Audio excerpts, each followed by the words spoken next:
장애인 본인이나 아니면 보호자분들, 가족분들도 여러 가지 이유로 부담스럽게 생각해서 이 치과 치료 자체를 좀 미루시는 경우가 많더라고요. 대체로 이제 치료 시기를 다 놓쳐서 그동안 예방치료를 잘 받으셨으면 해결할 수 있는 것도 일이 커지는 이런 상황이 많이 발생하죠. 장애인들을 치과 치료함에 있어서 막연히 이제 어렵고 치료가 하기 힘들겠다 이런 생각을 조금씩 이제 벗어나서 또한 국가에서 제도적인 차원에서도 좀 더 혜택을 줄 수 있는 그런 사업도 많이 있다 보니까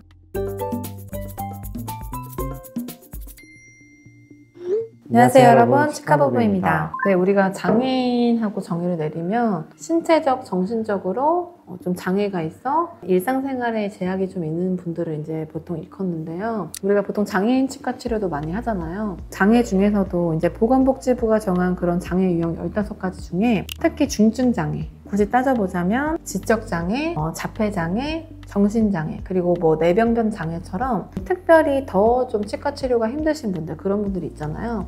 오늘 이런 이제 치과 치료가 어려울 수 있는 장애 유형을 가진 그런 분들의 치과 치료에 대해서 한번 얘기를 해보도록 하겠습니다.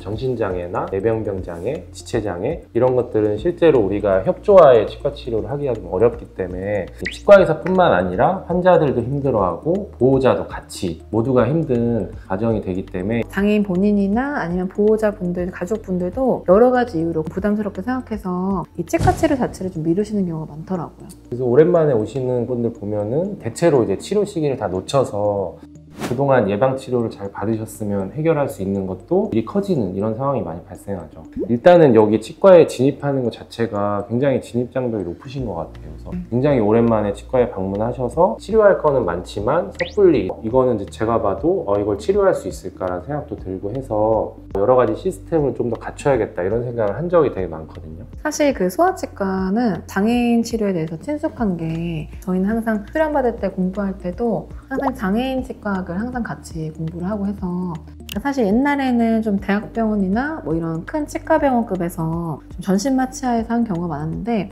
요즘엔 또 그렇진 않죠? 보통 이제 일반적인 로컬 치과에서도 진정치료라는 그런 걸 많이 하고 있잖아요. 그렇죠? 네, 장애인들을 치료하는데도 어떻게 보면 진입장벽이 좀 더 낮아졌고 네. 장애인들을 치과 치료함에 있어서 막연히 이제 어렵고 치료가 하기 힘들겠다 이런 생각을 조금씩 이제 벗어나서 시도하고 이런 치과들이 많이 생겨나고 있는 것 같아요. 또한 국가에서 제도적인 차원에서도 좀 더 혜택을 줄 수 있는 그런 사업도 많이 있다 보니까 장애인 치과 치료가 어려울 것이다 이런 막연한 그런 심리적 장벽을 좀 허물었으면 좋겠어요. 실제로 장애인분들이 이제 치과에 내원하셨을 때 그 과정에 대해서 하나씩 살펴볼까요? 네, 보통 이제 환자분이 오면은 환자분의 특성을 파악하기 위해서 처음에 초진문진을 제대로 하는 게 중요한데요.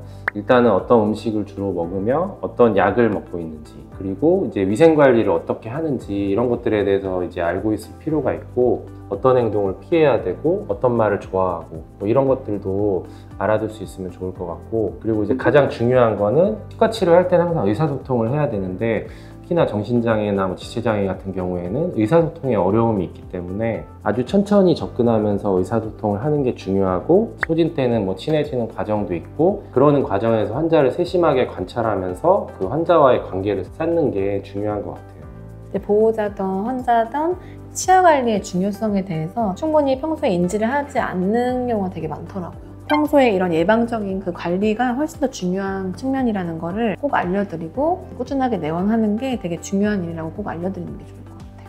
일단 정기적인 예방과 꾸준한 관리가 안 되면 다 소용이 없기 때문에 초반에 그런 것들을 인지시켜주는 과정이 제일 중요하다고 볼 수 있어요. 특히 소아 같은 경우는 이제 아동기부터 꾸준히 치과에 좀 내원을 해서 그런 치과 환경에 좀 익숙해지고, 우리 치과 치료나 처치를 받는 거에 있어서도 보호자든 환자든 익숙해질 수 있게 꾸준하게 이렇게 많이 받는 그런 습관을 들이는 게 좋을 것 같아요.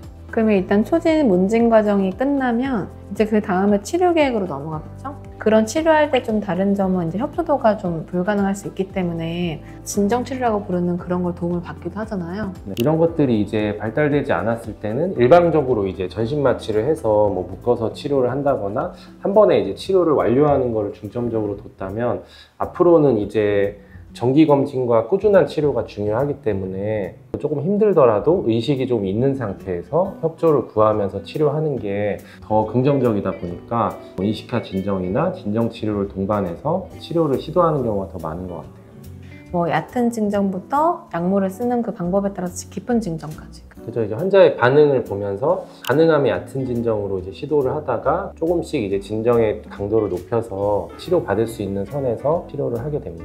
아무래도 이제 진정치료라는 거는 약물을 쓰는 거다 보니까 의료진도 숙련된 기술이 필요하기도 하고 이제 시설과 시스템을 갖춘 이제 치과에 갈 수 있어야 되고 이제 의료진뿐만 아니라 진료 스태프까지도 장애인 치과 치료를 많이 해본 치과에 아무래도 가야 협조도 조금 더 올라가고 치료가 수월해질 수 있을 것 같아요.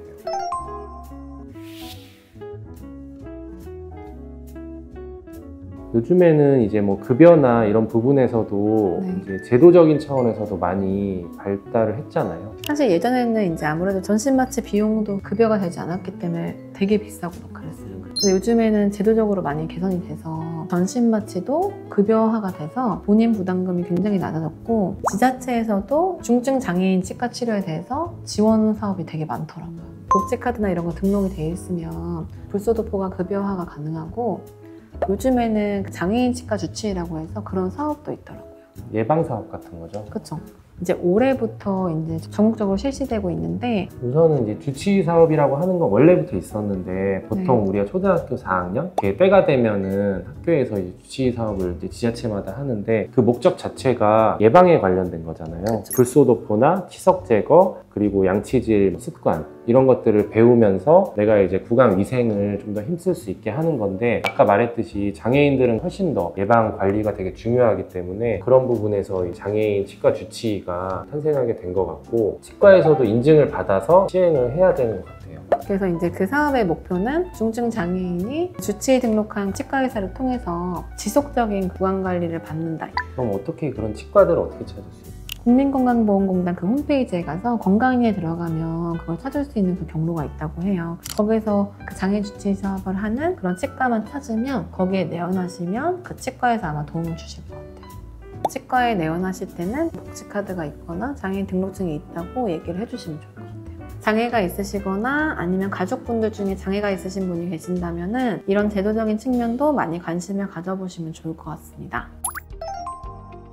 오늘은 장애인의 치과 치료에 대해서 간략하게 알아봤는데 중점적인 내용은 예방관리가 이제 필수적이니 치과에 방문을 해서 그 혜택을 받아보셨으면 좋겠다 이런 내용이고 막연히 힘들 거라는 그런 생각을 버리고 편안한 마음으로 치과에 내원해보시면 좋을 것 같아요. 치과라는 게 한 번 안 오게 되면 다시는 오기 힘든 게 장애인뿐만 아니라 겁이 많으신 분들도 한 번 시기를 놓치게 되면 돌이킬 수 없는 경우가 많거든요. 그래서 이런 사업들을 적극적으로 활용해서 문제가 없더라도 정기적으로 방문을 하셔서 치아 건강을 유지할 수 있도록 그렇게 하시면 좋을 것 같습니다. 감사합니다. 감사합니다.